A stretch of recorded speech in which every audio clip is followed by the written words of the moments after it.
This is a devastating decision that will have huge consequences. I thought that the ruling was asinine, but it's up to Arizona to fix it, and it sounds like they're going to do that. This is about restoring stability in the region, and I think we have a chance of doing that.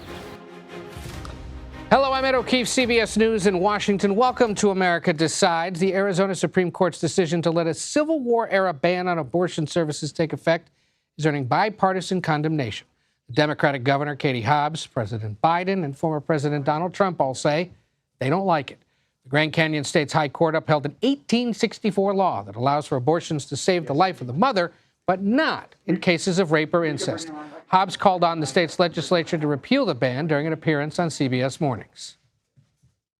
Arizonans across the state are reeling from this devastating decision that reinstates a near total ban, a ban that was passed in 1864, before Arizona was even a state, before women had the right to vote. We have a team of journalists on the story tonight across the country with a look at the fallout from the ruling and the politics of abortion rights. We begin with Elizabeth Campbell in Phoenix. Elizabeth, good to see you. You spoke with an abortion provider in the state about the ruling, as well as an attorney for an anti-abortion rights organization. What did they tell you?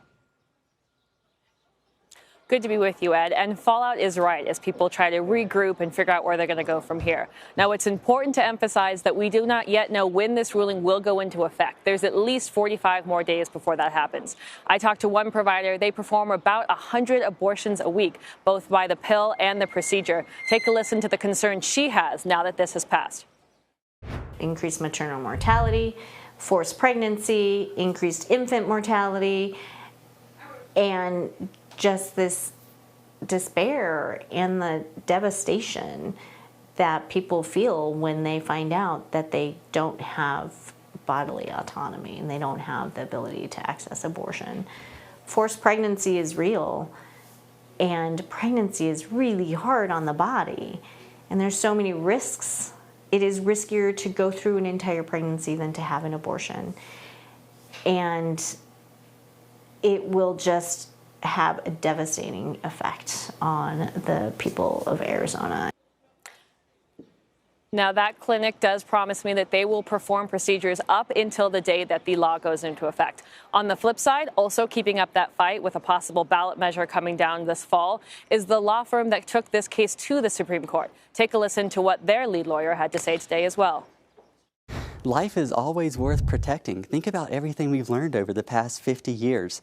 Unborn children start having a heartbeat at 6 weeks, fingers and toes at 8 weeks, and unique fingerprints at 10 weeks. A people does well when they elect officials that work vigorously to protect life from the moment of conception. Now, as you said, this is the Grand Canyon state, and it's also a swing state, Ed. So this debate is not going anywhere come the fall. You took the words right out of my mouth, Elizabeth, in Phoenix. Thank you for that. Thanks to those that you spoke with today. Now on to another battleground state. Shauna Mizell is in Charlotte, North Carolina, where the Biden campaign is holding events focused on abortion rights across the Tar Heel state. Shauna, you were there as two women affected by abortion bans campaigned for the president today. What did they have to say? That's right, Ed. So they started out this morning in Durham. They went to Winston-Salem, and they ended in Charlotte. They both spoke about their personal experiences in Louisiana and in Texas being impacted by the restrictive abortion bans that both states have. And they really shared that personal experience during roundtables with physicians, medical professionals, but as well as state lawmakers. And they're sending a similar message that we've seen from the Biden campaign, and that is laying the blame at the feet of former President Donald Trump for those restrictive abortion bans. Now, the Biden campaign featured one of the two women in a new ad. What did she have to tell you? Correct. Amanda. I spoke with her and I asked her why it was important for her to share her story and repeat it so often and even on large platforms like the Biden campaign ad. Here's what she had to say. I think my greatest fear is that what happened to me will happen to other people. And if we don't re-elect President Biden and Vice President Harris in November, that will be the reality of this country. And it's really difficult to relive this over and over again. But there's nothing more important to me right now than this campaign and making sure that President Biden is re-elected. Shauna Mizell. So that's Amanda from Texas, and she tells me that she has plans to continue what she's been doing, hitting the campaign trail. She'll be in Milwaukee next week. Ed? Shauna Mizell in Charlotte, thank you so much. This is what former President Donald Trump had to say about the controversial abortion ruling today while campaigning in Georgia.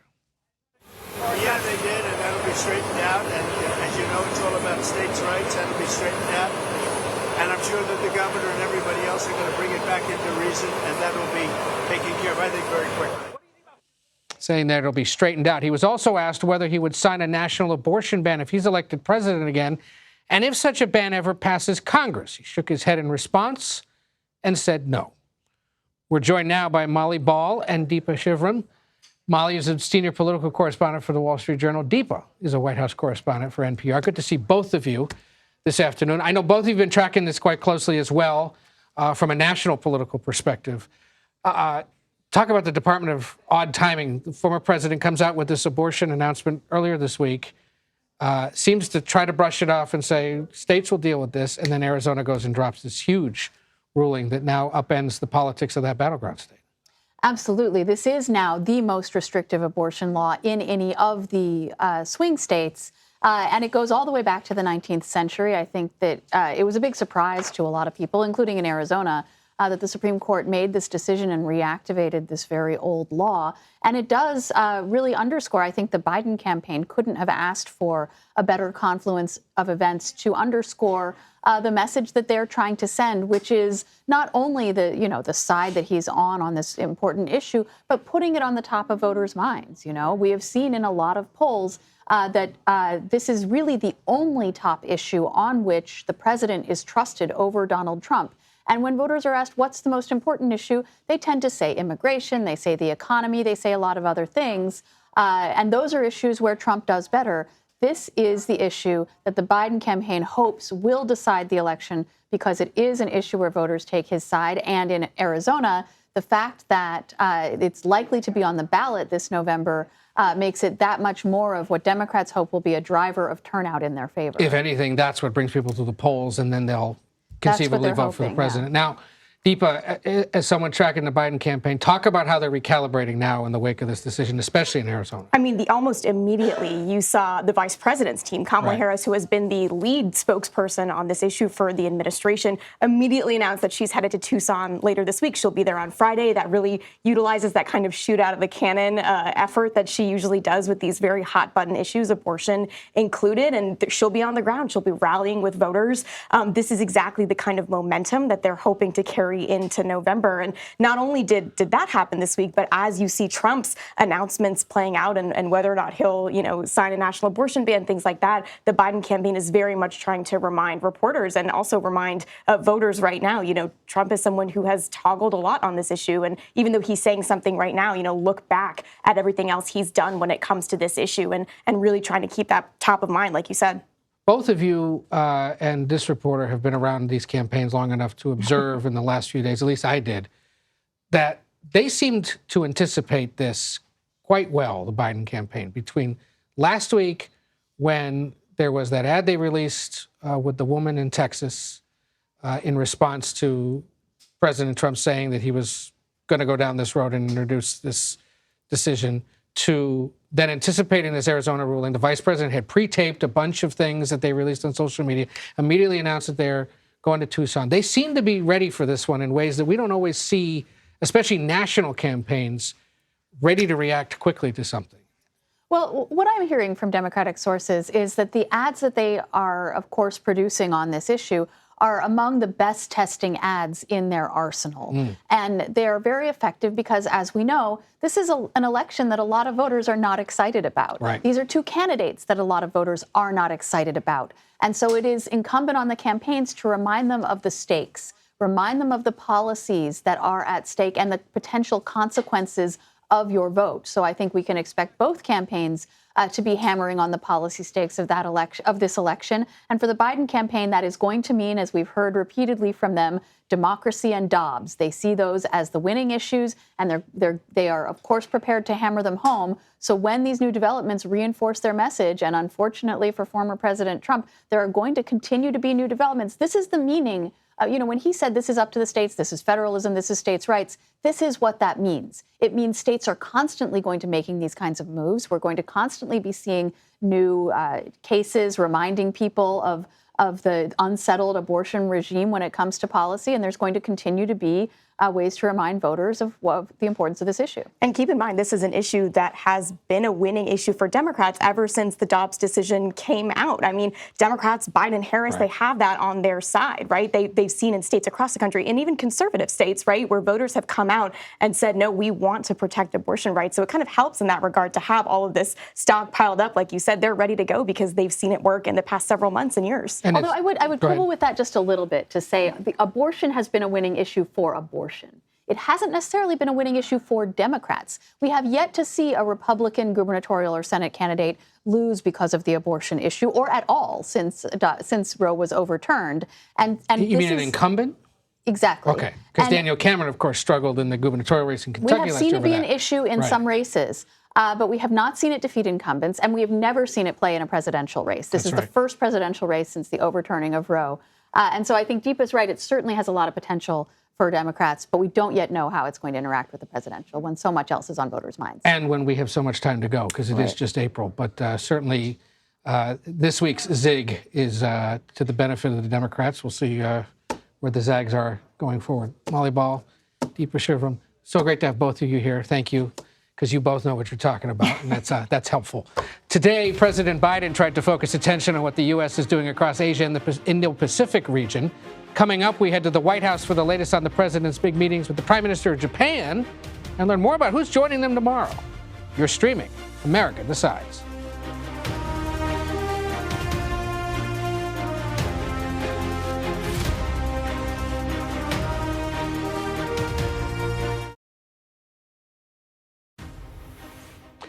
President Biden and Japanese Prime Minister Fumio Kishida announced plans today for closer military and intelligence cooperation. The president called the U.S.-Japan alliance a beacon to the entire world. CBS's Weijia Zhang joins us now from the White House. Weijia, good to see you. How exactly do the United States and Japan plan on working together to counter China? Well, Ed, the announcements today really center around these two countries' militaries and finding ways that they can cooperate better so that they can fend off a potential adversary. Although I should say that the president did not explicitly talk about China or its president Xi Jinping at length. Those two topics were certainly the backdrop and the entire undercurrent of this discussion today. And so to that end, they are looking for ways to, as an example, produce defense weapons together. They're also trying to bolster their military command center in that region to see if there are new ways that they can collaborate. And so all of this, as you mentioned it, is because, as we very well know, every piece of the president's foreign policy is attached to Beijing. And so as Beijing continues its offensive, especially in the South China Sea, the president wants to show that it is getting as many allies as possible in the region and sort of sending a message without saying it that we're prepared in case we have to be. And to that point, they're having a third leader join them tomorrow, right? That's right. This is going to be the president of the Philippines, Marcos Chamorro, Ferdinand Marcos Jr., and he will be here for a trilateral meeting. This comes as in that South China Sea I was just talking about, China has been aggressive towards Philippines Coast Guard, and they're also worried about how China could try to control the seas there. And they're really focused on economic collaboration and growth in the area. But again, Ed, as you know, this points back to China and what they can do as a show of force, if you will, before anything actually happens. And while the president wants to keep as much focus as possible on Asia and the Indo-Pacific, he did have to talk today about the war in Gaza. What did he have to say about ceasefire negotiations? Well, it's really interesting, Ed, because just yesterday here at the White House, hostage families expressed frustration that they seem to, that, you know, when people mentioned ceasefires and a temporary ceasefire, they were not hearing that being linked back to their loved ones, hostages being released. And so that is exactly what we heard from President Biden today, reminding everyone what's at stake. Take a listen. The new proposal on the table, Bill Burns led the effort for us. We're grateful for his work. There's a now up to Hamas. They need to move on the proposal that's been made. And as I said, we'll get these hostages home where they belong, but also bring back a 6-week ceasefire that we need now. President Biden was also asked about recent comments he made during an interview that Netanyahu is making a mistake in his handling of the war in Gaza, and he was asked explicitly whether the U.S. was prepared to condition aid. But the president sort of talked around it. He talked about all the things Netanyahu is doing to open more humanitarian corridors, all the promises he has made to better protect civilians and humanitarian aid workers. So President Biden said, we'll see. Li Zhang at the White House. I guess the other interesting thing is that the Japanese Prime Minister brought along, 200 more cherry blossom trees to be planted here in Washington. That's and then right. And 2 Japanese astronauts get to go to the moon with the U.S. whenever we get back there. So it's a pretty extensive day for them.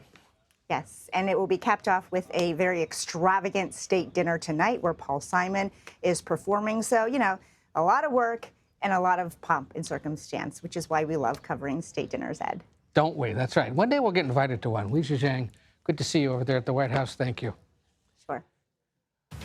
For decades, politicians have used the threat of crime to try to win over voters. Next, we explore its effectiveness, even when crime rates start dropping. You're streaming America Decides.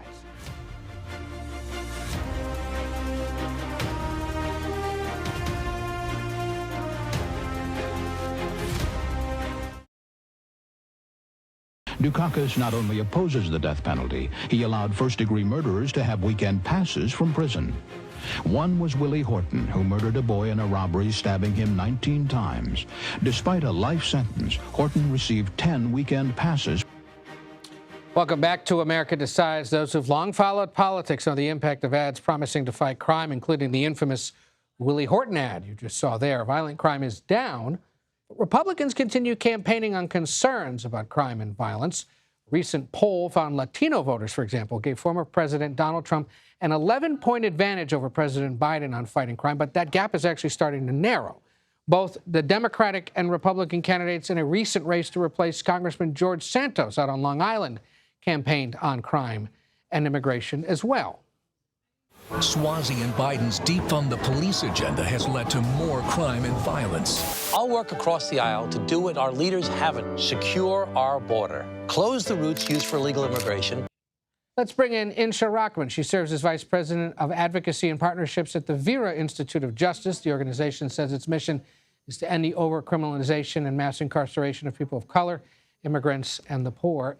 Thank you so much for being with us. Now, look, despite violent crime being down, why is it that Republicans, you think, continue to win on this issue of crime and violence? So I'm going to challenge one thing you just said, Ed, which is that Republicans continue to win on this issue. So we just saw the Willie Horton ad. That was from 1988. And back then, indeed, running on crime was a winning issue. The GOP started hitting Michael Dukakis on crime and Willie Horton, and we saw Dukakis's multi-digit lead drop. And yet, what we see now is that voters have actually evolved since 1988, but the political strategy that both parties, the GOP runs hard on crime, they spend millions and millions of dollars on ads hitting Democrats on crime, and Democrats either run away from the issue or they run to the right, thinking that's the best we can do. Turns out that voters aren't buying either strategy. And so I actually challenge the notion that Republicans are winning on this issue because we have examples. We just saw Swazi win in Long Island. He's a Democrat. He actually fought off the soft on crime attacks, the soft on the border attacks. And he did it actually not by running away from the issue or running to the right, but running on a new message, which is we can be serious about the things the American public cares about, which is safety, security, and stability. It's not about being tough or soft on crime or being tough or soft on the border. It's actually being serious about the issues that voters care about. So I actually think we've got to let go of that conventional political wisdom that tough on crime always works, that Democrats always lose. They lose when they are silent on the issue and they run away. They lose when they sound just like their opposition and they run to the right. But they win, like Tom Swazi demonstrated, like many other Democrats have demonstrated in the past couple of years, when they turn the narrative away from tough or soft to actually serious. I want to show you something that's been airing, or at least a montage of things that have been airing on Fox News in the last few days, and then we'll chat about it on the other side. Tonight, we will show you the latest record-breaking crime statistics, the latest big crime carjackings. President Biden is staring down a raging border crisis that's bringing violent crime to America. New York City, the overrun of hotels and high schools, the organized crime gangs, the beating of cops, the squatting in homes, the revolving Rikers Island door. Part of this is that they're hearing a lot about this in the conservative media, right? Or that it gets brought up a lot there. And so these Republican candidates feel the need to talk about it. Your argument is, okay, fine. If that's what they're talking about, Democrats shouldn't shirk from that fight, shouldn't shirk from that conversation, should try to take it on, right? That's right. So Republicans have already signaled they're going to spend millions and millions of dollars on ads attacking Democrats for being soft on crime. We just saw President Trump last week in Michigan saying, you know, the border's out of control, migrant crime is out of control, there's blood on the streets. What did you hear from President Biden and the Democrats? Pretty much nothing, other than, well, there was a tough on the border deal that the GOP walked away from. But there's no multi-million-dollar ad talking about what actually makes communities safe. So Democrats are unfortunately doing the thing that they often do, which is to run away from the issue or sort of run to the right. And it turns out, again, as I mentioned, Swazi winning in Long Island, defeating literally millions and millions of dollars of ads calling him the defund candidate or calling him soft on crime. He did it not by going to the right and sounding just like his opposition, but you heard his first sentences, which is, we can find common ground, we can address the issues that matter to voters. And Ed, I want to point out in that stat you just showed about Latino voters, 31% prefer Trump on crime to 20% Biden. The most important thing to take away there is neither party is above majority. Neither party is above water. Voters actually think both parties are doing a bad job on this issue. Incha Rockman, thank you so much. That does it for today. We'll be back with another edition of America Decides tomorrow at 5 p.m. Eastern. You're streaming CBS News.